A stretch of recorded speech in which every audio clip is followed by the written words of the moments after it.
Welcome to our channel. Today we how to transfer feature data into Vertex AI with BigQuery step by step clearly.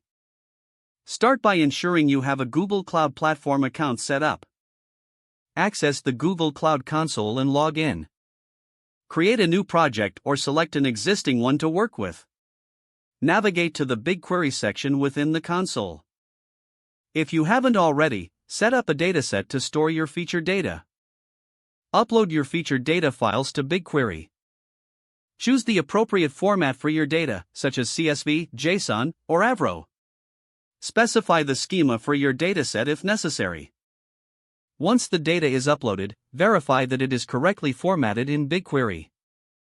Next, access the Vertex AI section of the Google Cloud Console. Create a new Vertex AI workspace if you haven't done so already. In the Vertex AI workspace, locate the section for importing data. Select BigQuery as your data source for feature data. Choose the dataset you created earlier from the drop-down menu. Review the data and ensure it meets your model requirements. Map the features from your BigQuery dataset to the corresponding fields in Vertex AI. Confirm the import settings and proceed with the import process.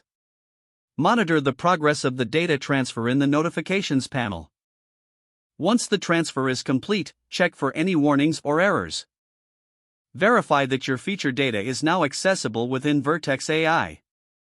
Your feature data is now successfully transferred and ready for use in your machine learning models. If the page does not load, refresh the browser or try again in a private or incognito window. Make sure you are using the correct email address, then retype it carefully to avoid small typos. If your password is not accepted, use the reset option and create a new strong password you can remember. Check your spam folder for verification or security emails, then complete any requested confirmation steps.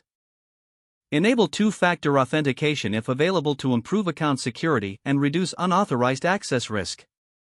After signing in, review your profile details so your contact information and settings are accurate and current. If you see an error message, note it down and try again after restarting your device and internet connection.